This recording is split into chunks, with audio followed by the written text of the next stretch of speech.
Atas komitmen pemerintah Kota Malang dalam menghadirkan pelayanan publik yang optimal dan inklusif, terutama untuk siswa berkebutuhan khusus, Selasa 8 Oktober 2024 bertempat di salah satu hotel di Jakarta, PJ Wali Kota Malang Iwan Kurniawan STMM menerima penghargaan sebagai Top Inovasi Pelayanan Publik Kelompok Replikasi tahun 2024 atas inovasi Simba Asia dan Nasi 3 Beras dari Kemenpan RB.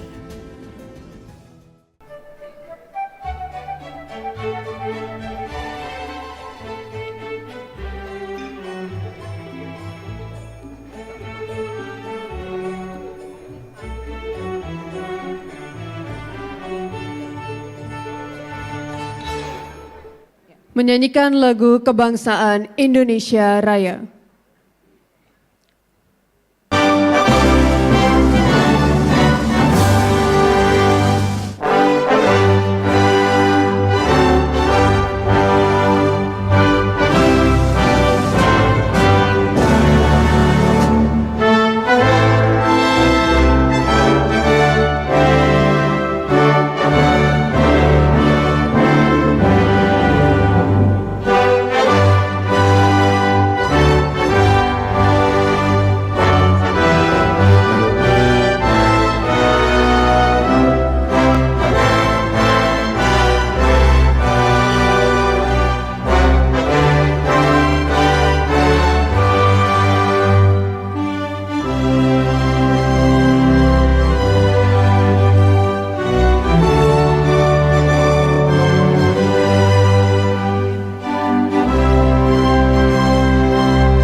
Hadirin, disilakan duduk kembali.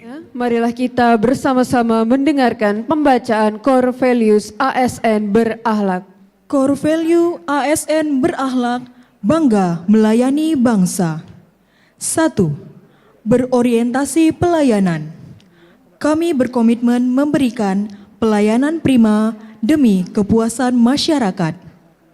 2. Akuntabel. Kami bertanggung jawab atas kepercayaan yang diberikan. 3. Kompeten. Kami terus belajar dan mengembangkan kapabilitas. 4. Harmoni. Kami saling peduli dan menghargai perbedaan. 5. Loyal.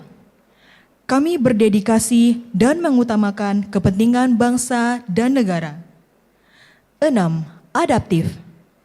Kami terus berinovasi dan antusias dalam menggerakkan serta menghadapi perubahan.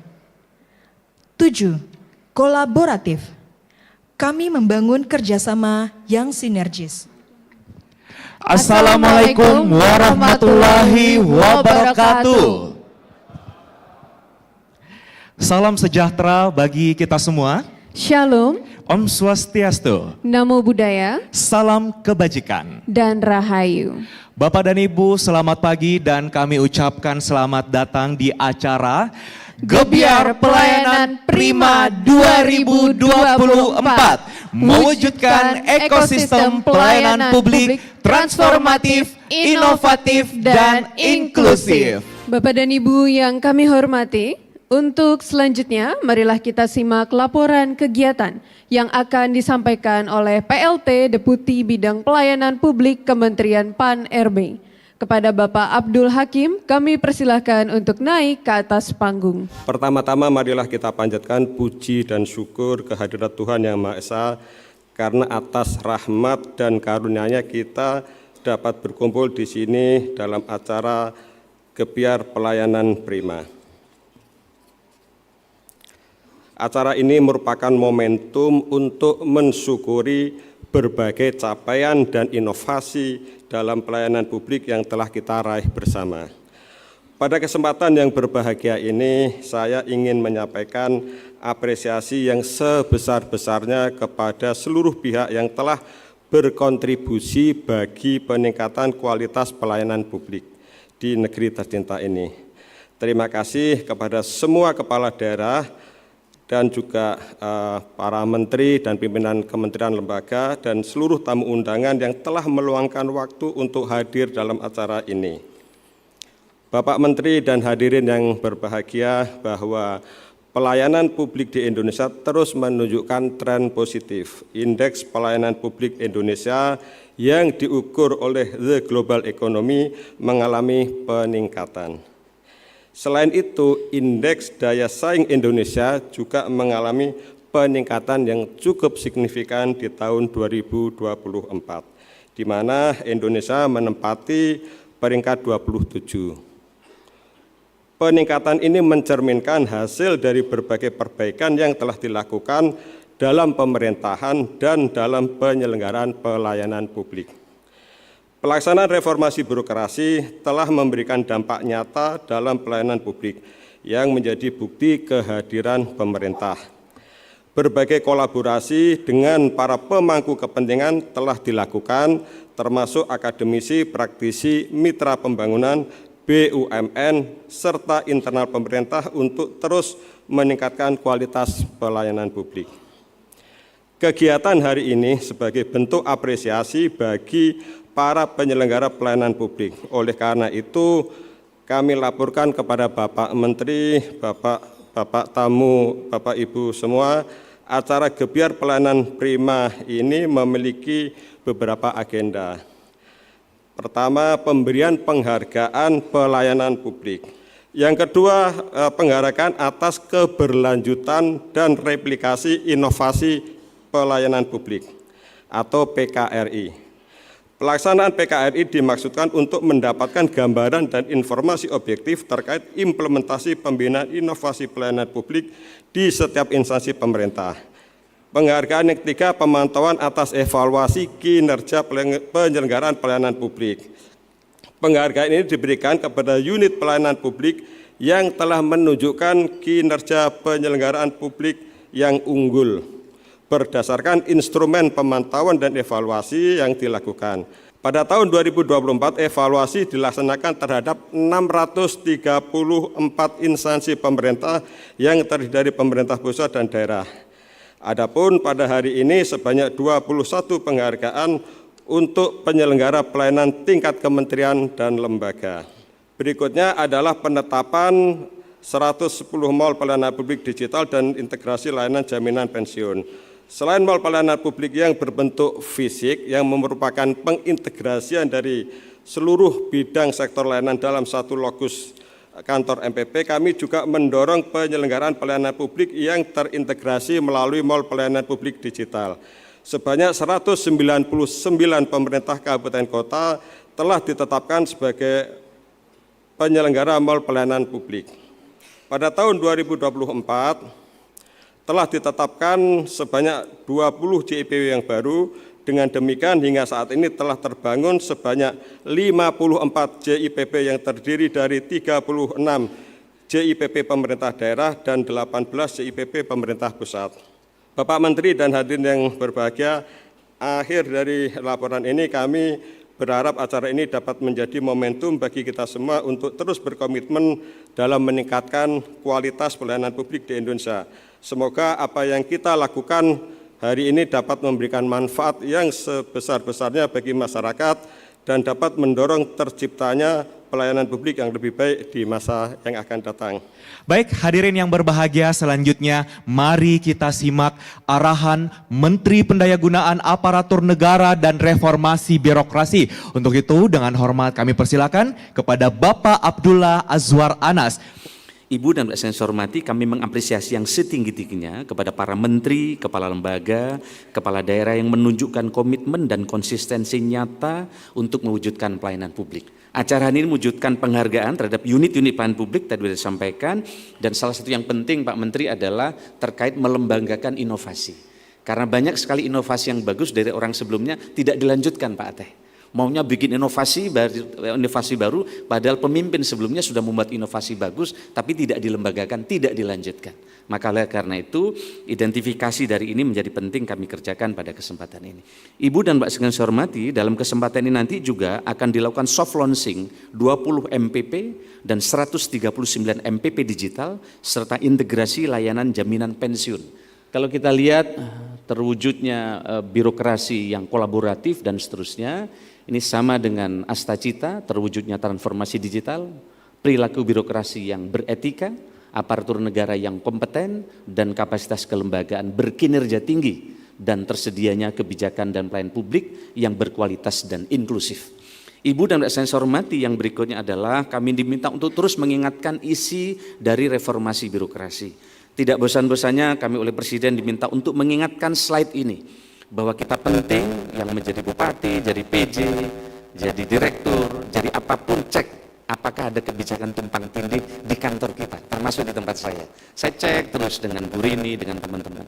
Ibu dan Bapak sekalian saya hormati, yang berikutnya kita ingin sampaikan raport internasional kita, sebagaimana perintah Bapak Presiden. Inilah raport internasional kita, bahwa capaian reformasi birokrasi dalam skala global menunjukkan tren positif atau mengalami peningkatan di tahun 2004, khususnya terkait dengan inovasi, peringkat indeks dan seterusnya. Electronic Government Development Index kita itu naik dahsyat. 2002 ke 2024 kita naik 13 peringkat di UN, di PBB.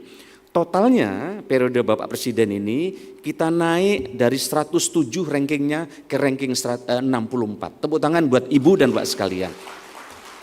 Ini berkat kesungguhan Ibu dan Pak sekalian dan keseriusan yang luar biasa dari para menteri, kementerian lembaga. Kalau kita serius lagi, kami optimis ke depan ini kita bisa akan segera masuk di papan tengah di bawah 50. Yang berikutnya Pak sekalian yang kami hormati, tren reformasi birokrasi dalam 10 tahun terakhir ini. Tren reformasi birokrasi kita 10 terakhir semakin membaik. Tapi kita cek juga datanya, apakah kebaikan reformasi birokrasi kita berdampak enggak terhadap penanganan kemiskinan? Kita cek Bapak sekalian yang kami hormati. Ternyata Bapak sekalian yang kami hormati, dampak reformasi birokrasi terhadap angka kemiskinan itu terlihat nyata. Saya ingin sampaikan berikut ini, bahwa 87% kabupaten kota dinilai RB tematik yang signifikan, memiliki rata-rata angka kemiskinan 5,16% melalui target nasional. Kabupaten kota provinsi yang sakitnya A dan AA itu rata-rata kemiskinannya lebih rendah dibanding rata-rata nasional. Karena mereka telah menyiapkan mulai perencanaan penganggaran, pelaksanaan penganggaran, dan begitu juga ketika evaluasi dan seterusnya, mereka jauh lebih tepat sasaran. Yang berikutnya adalah kami lompat-lompat saja, 4 ekosistem pelayanan terintegrasi yang menjadi mandat dari pemerintah yang Menpan RB diminta mengawal. Satu adalah terkait dengan direct service atau mall pelayanan publik. Jadi sekarang mall pelayanan publik ini tetap masih ada karena sebagian masyarakat masih suka datang ingin mendapatkan pelayanan. Nggak mau pakai online. Ditanya kenapa? Sambil rekreasi. Jadi ada orang datang pelayanan publik sambil rekreasi, maka mall pelayanan publik sekarang tetap ada. Yang berikutnya adalah electronic service. Sekarang pelayanan sudah dengan online, dengan HP. Kita apresiasi beberapa kabupaten kota dan kementerian lembaga yang sekarang mulai mengintegrasikan sistem layanan ini. Saya sering contohkan salah satunya adalah di Kementerian Kesehatan, dari 400-an aplikasi sekarang sudah dijadikan aplikasi yang simple. Kami sampaikan hari ini ada 208 MPP fisik yang telah diresmikan dan mudah-mudahan ke depan ini terus akan bergerak naik, dan ada 22 MPP fisik yang akan diresmikan, dan ini hari ini secara simbolik juga akan kita resmikan karena kalau satu-satu anggarannya nambah jadi kita jadiin satu saja. Mohon maaf nanti bersama-sama aja. MPP digital ini targetnya adalah ada dampak, jadi MPP digital ini bentuk fisik pengintegrasian, kemudian bentuk virtual pengintegrasiannya namanya mall pelayanan publik digital. Sehingga targetnya ke depan masyarakat hanya punya cukup sekali input data targetnya, tidak lagi berulang-ulang, progresnya, analisis layanan di MPP digital dan seterusnya ini sudah mulai jalan. Inilah dampak MPP terhadap kemudahan berusaha, ini targetnya kita juga harus perbaiki. Harapan kami nanti dengan teman-teman di BPOM, ini masih banyak keluhan dari UMKM untuk mendapatkan rekomendasi dari BPOM, katanya perlu 40 isian.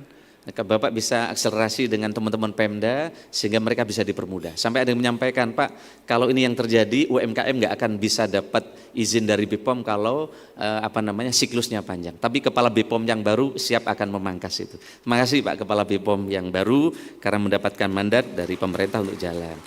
Terima kasih Bapak sekalian dan mohon maaf yang sebesar-besarnya jika Bapak Ibu kurang berkenan dalam acara yang disatukan dari berbagai kata. Terima kasih, kurang lebihnya saya mohon maaf. Selamat pagi, Santi Santi Shalom, Namo Buddhaya, salam kebajikan, wallahul muwaffiq ila aqwamit thoriq. Wassalamualaikum warahmatullahi wabarakatuh. Untuk itu Bapak dan Ibu, mari kita berikan sambutan yang meriah dan berkenan untuk naik ke atas panggung kepada Menteri Kesehatan Bapak Budi Gunadi Sadikin. Hadirin sekalian, Assalamualaikum warahmatullahi wabarakatuh.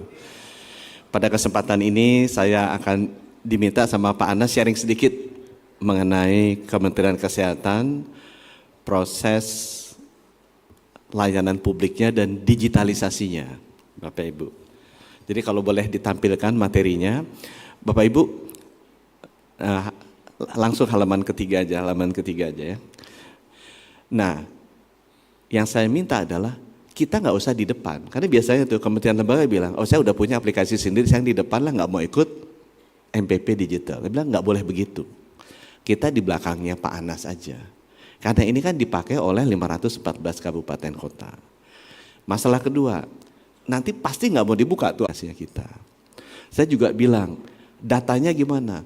Datanya jangan pakai data kita sendiri, pakai data Dukcapil.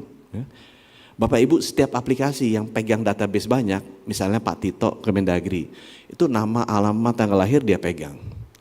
Saya di Kemenkes ada 120 juta data karena waktu COVID kan, itu nama, alamat ini kita pegang. Mungkin data keuangan di pajak, nama, alamat dipegang, gitu kan. Data kesehatan, data pendidikan, tempatnya pandai, nama, alamat, adres, tanggal ulang tahun dipegang. Data Kementerian Sosial dipegang juga semua, dan masing-masing itu nggak mau ngalah. Ini datanya saya, itu disambung Pak, berantakan semua datanya, nggak sama. Jadi saya bilang di Kementerian Kesehatan nggak boleh ada data, datanya aja NIK sama nama. Yang lainnya ikut datanya Pak Tito aja. Nah, untuk meredam ego menterinya untuk bilang begitu, itu yang susah. Jadi saya sama Pak Anas akhirnya bisa rukun, ya udah nggak usah lah. Kalau data demografi ya pakai datanya Pak Tito aja. Ya. Kalau data kesehatan baru pakai datanya kita. Kalau data keuangan nanti pakai datanya pajak, data pendidikan pakai datanya Pak Nadiem. Nggak usah masing-masing pengen duplikasi datanya sendiri. Di Kementerian Kesehatan sendiri mengintegrasikan antara BPJS Kesehatan, Kementerian Kesehatan, data BPOM, data BKKBN itu susahnya udah setengah mati. Apalagi dengan integrasi dengan di daerah. Jadi prinsipnya adalah kerjasama itu tidak semudah yang dibayangkan. Nah, integrasi ini sudah terjadi, 199 kabupaten kota bisa masuk lewat mall layanan publik dan datanya itu datanya kita. Jadi udah sampai mana prosesnya, ini pengurusan surat izin praktek dokter. Baru satu nih, izin-izinnya ada di bawah kita mungkin ada 600. Dan izin ini di Pemda, ya, tapi datanya terintegrasi. Ya, dengan terintegrasi jadi kita tahu berapa banyak dan datanya satu. Sama ya, bisa di track prosesnya berapa cepat, kalau kelamaan Pemdanya kita bisa tegur. Di halaman selanjutnya, next slide. Nah, ini yang versinya kita. Jadi di belakangnya Pak Anas, ini aplikasinya kita. Jadi kalau dokter-dokter masuk, mau lihat detailnya bisa masuk. Tapi bisa masuk juga dari tempatnya Pak Anas. Jadi pesan yang nomor 1 itu Bapak Ibu, integrasi aplikasi, integrasi data itu sulit sekali, bukan masalah teknis. Masalah ego sektoral masing-masing kementerian lembaga. Kalau itu kita bisa atasi, kita bisa lebih humble sedikit, integrasi itu pasti terjadi. Sehingga publik nggak usah lihat ada 2 aplikasi, aplikasi yang panas, aplikasinya Kemenkes, aplikasi yang lain, lihatnya satu aja. Biarkan yang terdepan kita kasih, ke yang menurut kita memang pantas di depan. Kementerian Kesehatan harusnya di belakang. Bayangkan kalau Kementerian Kesehatan punya aplikasi sampai Pemda, Kementerian Keuangan sampai Pemdiri, udah tiru aja, dia udah paling bagus. Akhirnya orangnya kita tiru, kita ngomong bupatinya, boleh nggak kita pakai secara nasional? Dikasih sama bupatinya, Panas kenal kali, ini aplikasinya dia, ya kita perkaya, di-enroll secara nasional, kita tambah, begitu ditimbang, kirim WA message, Bu udah ditimbang, berat badannya sekian, tinggi badannya sekian, ini kurang apa enggak, mesti ngapain. Ya, sekaligus dibikin AI-nya bisa ngomong. Jangan ngomongnya malsu-malsuin, menteri aja ngomong katanya. Menteri ngomong ini jualan obat gitu kan, sekarang AI-nya udah bisa gitu, kita kirim juga. Ya. Halaman selanjutnya, ini digitalisasi, jadi bisa dikirim. Dulu kan pakai buku, sekarang begitu timbang dikirim sama WA, sama Kementerian Kesehatan. Jadi masyarakat merasakan manfaatnya. Karena Bapak Ibu pasti di sini yang dari sekitar 500 yang dengerin saya kan cuma 300, yang lain lihat WA. Gitu kan, itu sebabnya kenapa saya kirimnya pakai WA, karena Bapak Ibu pasti lihat WA terus. Nah, contoh yang lainnya imunisasi Pak, imunisasi kan dulu pakai buku kuning, sekarang habis diimunisasi, asal dimasukin sama si petugas puskesmasnya, kita langsung kirim WA, isinya apa? Isinya sertifikat vaksin, ini gara-gara COVID kan, ada QR code-nya, jadi Bapak Ibu nggak usah pusing-pusing nyimpan sertifikat vaksin buku-bukunya tuh, vaksinnya apa aja udah ada, nanti diingetin. Wah, polionya baru polio 1, polio 2-nya misalnya sebulan lagi. Nanti seminggu sebelumnya kita WA lagi orang tuanya. Ya. Supaya ingat. Nah, vaksinasi yang udah dicatat sekarang udah 21 juta data masuk. 200 juta data imunisasi udah masuk. Data ini ada di data digital kita. WhatsApp-nya baru mulai belakangan, karena mesti nego sama WhatsApp supaya dikasih gratis. Jadi baru 284 dari 21 juta itu yang kita kirim datanya. Ya. Next slide. Halaman berikutnya, ini yang lebih canggih. Kita bagi USG kan 10.000. USG itu buat screening apa? Ibu hamil. Nah ini kalau di USG, data digitalnya, image-nya udah bisa masuk. Sekarang saya, tiap tahun Indonesia tuh lahir bayi 4,8 juta, satu Singapura. Jadi setiap tahun Indonesia tambah satu Singapura, tahun kedua tambah satu Singapura. Gitu. Ini dulu ibu-ibu lahir yang punya USG di 10.000 puskesmas cuma 2.200. Sekarang 1,5 tahun kita deploy 10.000. Itu digitalnya datanya masuk tuh, ada formatnya namanya DICOM. Kalau ya formatnya ini kan JPEG gitu kan, atau PDF, ya, kalau formatnya kesehatan tuh namanya DICOM. Masuk semua, itu standar nasional. Ini dikirim juga sama WA ke ibunya, supaya ibunya tahu kondisi bayinya gimana, kan senang dia lihat gitu kan. Dan gak usah cetak-cetak, jadi biar habis BMHP-nya juga turun. Balik lagi, masyarakat bisa dapat. Nah, kenapa kita bisa lakukan ini? Karena kita beruntung waktu COVID, Bapak Ibu ingat yang namanya Peduli Lindungi kan? Kita bisa download di atas 100 juta. Sehingga kita menggunakan platformnya aplikasi Peduli Lindungi ini sebagai kayak aplikasi banknya Bapak lah. Semua data kesehatan Bapak tuh ada di sana. Imunisasi, USG, darah tinggi, tekanan darah itu juga kita ukur, kita masukin ke sini. Ya, ini untuk layanan ke publik supaya mereka tahu kondisi kesehatan seperti apa. Nanti kalau darah tinggi kita ingetin, ya bisa datang ke puskesmas, bisa ambil obat amlodipin gratis.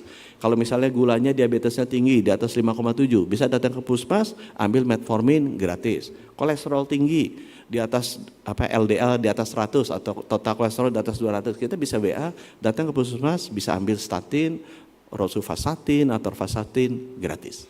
Ya, dengan demikian layanan kesehatan bisa lebih personal lewat WA. Ya. Next slide. Nah, untuk itu kan butuh koneksi kan. Aplikasi ada, nggak ada koneksinya. Saya punya 10.000 puskesmas, 2.700 internetnya jelek. Ini Pak Menkominfo nggak ada. Jadi waktu itu kita nego sama si Elon Musk, karena Elon Musk punya Starlink gitu ya, yang bisa dipasang di manapun. Nego, dia datang, dia tanda tangan sama Menteri Kesehatan. Untuk bisa provide jaringan 300 Mbps, kita cobanya di Bali, kota, yang tengah Bali di desa, yang ketiga di Pulau Aru. Pulau Aru tuh nggak ada internetnya sama sekali, itu antara Maluku sama Australia. Ya. Next slide, dan hasilnya ini, yang tadinya 79 jadi 200 mega, yang di desa 17 jadi 300, yang nggak ada internet jadi 300. Dan mudah-mudahan tahun depan 2.700 puskesmas yang nggak ada koneksinya kita udah pasang dengan high speed internet connection, bayarnya di bawah 700.000. Ya. Jadi Pak Ateh, kita nego 700.000 sebulan. Jadi itu dimasukin ke DAK non fisik atau BOK puskesmas. Bisalah puskesmas bayar 700.000 sebulan untuk dapat connectivity, bisa Zoom, bisa telemedicine, bisa telehealth, bisa masukin aplikasi, semuanya bisa masukin. Next slide. Nah, jadi Bapak Ibu, itu tadi yang sudah kita lakukan. Pertama untuk perizinan, kuncinya apa? Harus ada kemauan dari kementerian lembaga untuk bekerja sama, integrasi, dan rela kalau ada orang lain yang di depan. Kemudian yang untuk ke masyarakat, digitalisasi itu penting, karena nggak mungkin kita bisa menjangkau 280 juta di 7.000 inhabited island kalau kita nggak bisa pakai ini. Infrastrukturnya udah ada, infrastruktur di digital ini. Ya. Ada orang kalau minum susu sukanya susu kental, ya. Kalau makan nasi sukanya yang berkerak. Itulah sebabnya kita penting untuk transformasi digital agar reformasinya bergerak, birokrasi berdampak. Terima kasih. Wassalamualaikum warahmatullahi wabarakatuh. Tibalah saatnya kita bersama-sama akan saksikan inilah pemberian penghargaan pelayanan publik tahun 2024. Dan tentunya kami mengundang naik ke atas panggung untuk memberikan penghargaan. Penghargaan tersebut diserahkan langsung oleh Menteri Pan-RB Abdullah Azwar Anas pada acara Gebiar Pelayanan Prima yang diinisiasi oleh Kementerian Pendayagunaan Aparatur Negara dan Reformasi Birokrasi atau Pan-RB dengan tajuk wujudkan ekosistem pelayanan publik transformatif, inovatif, dan inklusif. Acara tersebut digelar sebagai bentuk apresiasi atas peningkatan pelayanan publik.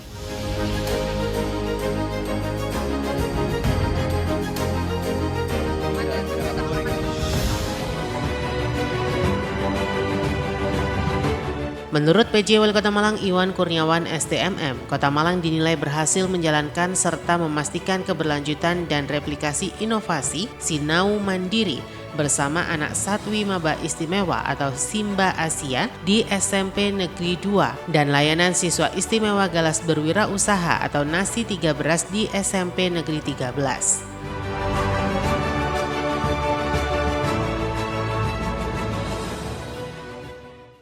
Baik, mohon berkenan Bapak Menteri dapat menekan tombol dalam hitungan mundur. Sementara itu acara yang dibuka secara resmi oleh Menteri Pan-RB Abdullah Azwar Anas ini juga diharapkan dapat meningkatkan sinergi dan kolaborasi antar instansi pemerintah dalam meningkatkan pelayanan publik.